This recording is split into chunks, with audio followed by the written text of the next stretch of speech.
I have had 4 cups of coffee today, and I feel like my heart may explode at any given point, so we have that to look forward to.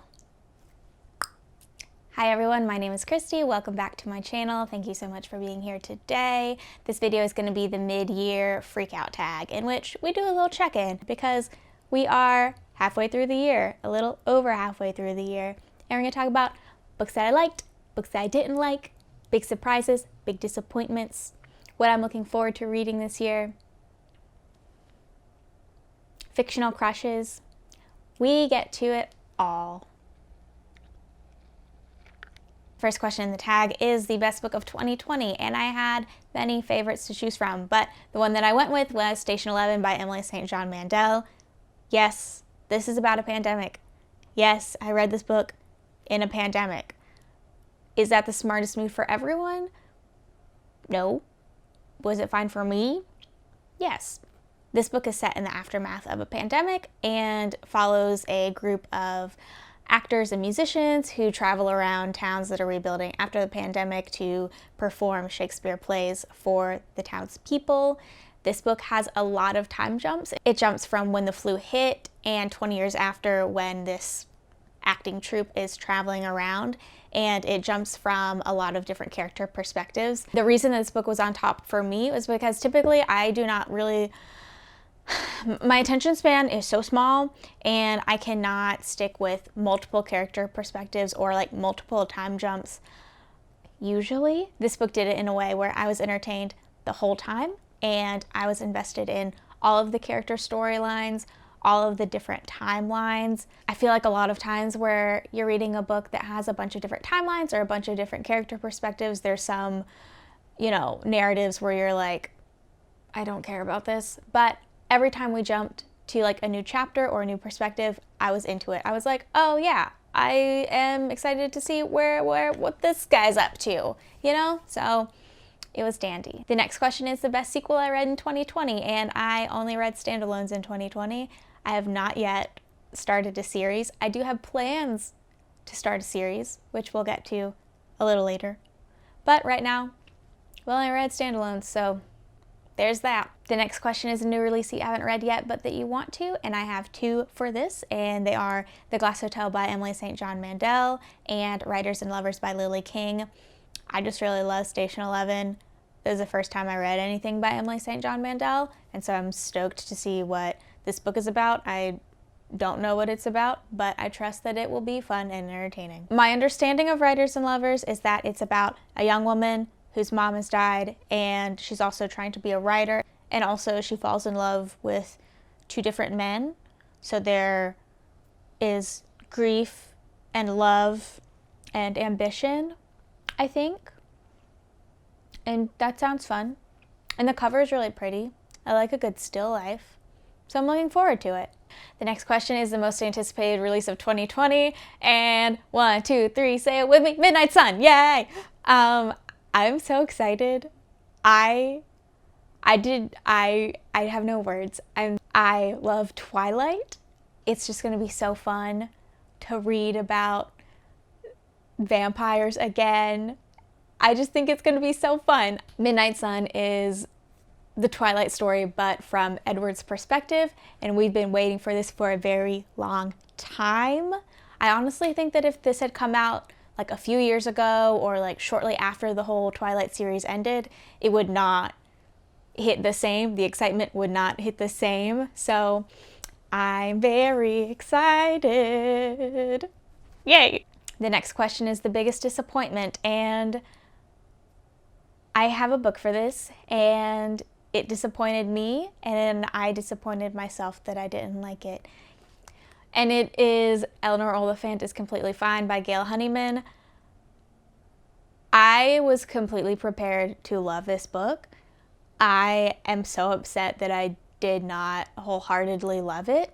This book follows Eleanor, and she is a very, very boring and normal girl. She's like in her mid-20s, late 20s maybe, and she's been working the same job since she graduated. She has not earned a raise. She spends all of her nights at home, is not good in social situations, does not have a love life, does not have a lot going for her other than her weekly calls with her mom. just all around not a fun time that Eleanor is having. And as the book progresses, we kind of see Eleanor learn to behave in social situations in different ways, and she learns more about people and relationships and how to interact with people. Throughout the book, you know that there is some traumatic event that Eleanor has experienced, and that's why she doesn't really understand a lot of these social interactions and like the social cues that she's missing. Eleanor is a very odd girl, and she has a lot of quirks about her, and you can see how the trauma that she's experienced in the past has influenced the way that she views the world and interacts with the world. Hi, I am editing this part and it is really clunky and I'm really like tripping over my words and it's incoherent as heck. And so I just wanted to come on and re-say what I was trying to say. And at this point I am talking about why this book disappointed me and what I didn't like about it. And what I did not like about it was that there's a big traumatic event that happened to Eleanor in her childhood, and we find out about it at the end of the book in detail. And to me as a reader, I would have had a lot of more appreciation and empathy towards Eleanor had I had a better grasp on her life earlier on in the story. And for me, I felt I was like going through all of this, and I talked a lot about how guilty I felt that this is what I didn't like about this book. And I feel guilty about this because I really don't feel like anyone like owes you any kind of explanation or explanation for your actions due to any like trauma or anything like that. And I don't think anyone owes you an explanation for their trauma or any experiences or situations that have happened to them. And so I feel really guilty that I really didn't like this book because I didn't know a lot about her at the beginning. So it's just something for me to think about. I don't know if I was like extra nosy when I was reading this book or feeling like extra impatient and that contributed to it, but that's kind of why I didn't like it. The traumatic event that kind of surfaces at the end for the reader, it was a twist and it was really unexpected, and I would have liked that context a little earlier on in the story. So yeah, I hope that makes sense. If not, I'm sorry. But yes, carry on. The next question is the biggest surprise of 2020, and I'm Thinking of Ending Things by Ian Reid was a big ol' honkin' surprise. I talked about this book in my June wrap-up, which you can see in the cards up here. I'm not going to explain it because I don't want to give it away, but it surprised me. Big surprise. It was a mindfuck the whole time. What is reality? I don't know. Scary. The next book that surprised me was Little Weirds by Jenny Slate. I was not surprised that I liked this. I knew that I was going to like it, or very likely was going to enjoy it when I picked it up. But when I got it, I thought it was going to be more of like a memoir situation, when in reality it is like poetry mixed with fiction, mixed with memoir into this big, beautiful mashup, and it was fantastic. It was not what I thought it was going to be. It was even better, so yay. The next question is favorite new author, and these can be debut authors or authors that are new to you, and I chose authors that are new to me, and they are Elizabeth Acevedo and Britt Bennett. I read The Vanishing Half and Clap When You Land last month. You can see it in my June wrap-up where I talk about it a little bit more. This was the first time in a long time where I felt compelled to read works by the same author, and I feel like they're going to be in my repertoire going forward.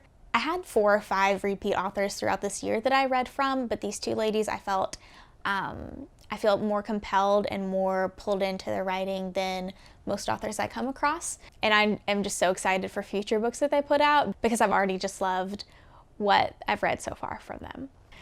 The next question is newest fictional crush, and I have 2 for this. The first one is Reese from The Vanishing Half. Reese is not a main character, he is a side character, but I still have a crush on him. Reese is a side character in The Vanishing Half, and he is a trans man who dates Jude, who is the daughter of one of the main characters. And Reese is kind, caring, supporting, loving, even when he's working on carving out his own identity and creating his own path. He is showing up for all the people in his life, and people are showing up for him, and all of the support that he gives out, he is also getting it back, and it is just so good to see. And I understand why he was a side character, and I understand why we couldn't see more of Reese, but I would like a little short story about Reese that goes more in depth about his life and what he's up to. The next crush I have is Hal, or Harriet, I think is her real name, from Death of Mrs. Westaway by Ruth Ware. I love her. She is a classic mystery main character. She has no family. She is down on her luck, and she has no money. So when she gets a letter in the mail saying, "Hello, your grandmother has died. Please come to the estate and collect your inheritance," knowing full well that her grandmother is not that lady in the letter, she just goes for it. She is scrappy, and she is smart, and she lives in England, so I guess she has a British accent, and she reads tarot cards. So that's like my kind of girl right there. The next question is your newest favorite character, and my newest favorite character is Patroclus from Song of Achilles. I probably should have included this in like my best books of 2020, because this has really changed the game for reading for me. Everything is now compared to this book. This is my beginning and end, my alpha and omega. Patroclus is a banished prince who is exiled to an island where he meets Achilles, and they form a companionship and an eventual romantic romance. Romantic romance? A romantic relationship. Patroclus is a normal guy watching the love of his life, who is Achilles, like really fucking kill it. And Patroclus is going through it. He experiences every range of emotion. He is lonely, he is angry, he is sad, he is hopeful at times. The next question is books that made me cry, and I have 3. Remember this? The end, I cried like a baby. The next book that made me cry was Little Weirds by Jenny Slate. There were a few essays throughout that really tickled my tear ducts, but the main one was towards the end. I do not remember what it's called right now, but if I remember or I find out later, I will put it right here. Bawled Like a Baby. The last book that made me cry was Know My Name by Chanel Miller. This is actually the first book that I read this year and really set the bar very high for all the books to follow it. This is a memoir by Chanel Miller, who was previously known as Emily Doe throughout the Stanford rape case. And I'm not going to get too into it, but it is very beautiful and very reflective and transformative, and I would highly recommend it to anyone. The next question is a book that made you happy, and for this I chose Nothing to See Here by Kevin Wilson. This book was hilarious. It was funny. Those are the same things. This book is about 2 twins who spontaneously combust whenever they get angry, and their mom hires her high school friend to come and nanny them and make sure that they don't burst into flames all the time, and to try and teach them how to control their fire. And while this book was funny throughout and it had a happy ending, there were some darker, sadder themes of loneliness and wanting to be loved and yearning for acceptance that were tied up really nicely by the end. The next question is the most beautiful book that you bought this year, and my favorite cover of all time is Little Weirds by Jenny Slate. It has everything. It has popsicles, it has a hot dog, it has a caterpillar, there's a can of beer, there's a cheeseburger. If I turned into a book cover, I would look like this. And the last question, we made it, is what books do you need to read by the end of the year? And good golly, I have a stack. I want to read A Little Life. I've been putting it off because I know it's going to make me cry, and I know it's going to make me upset, and it is pretty chunky. It's big. I want to read A Court of Thorns and Roses, the series. I want to read Take a Hint, Danny Brown. I'm reading Get a Life, Chloe Brown right now, and I'm only 80 pages in, but I love it, so I'm already excited for the sequel. I want to read The Shining. I started Pet Sematary literally this time, almost this time last year, on a plane, and then came home and then put it on my nightstand, and that is where it is to this day right now. So I want to finish Pet Sematary. I'm sure there are so many other books that I want to get to, but I think I will start with that, and we'll see where the months take us. I don't know. Thank you so much for sticking around. I will buy you a drink. I'm sorry if I offended you by not liking this book. I've offended myself, honestly. Thank you so much for being here. I will see you next time.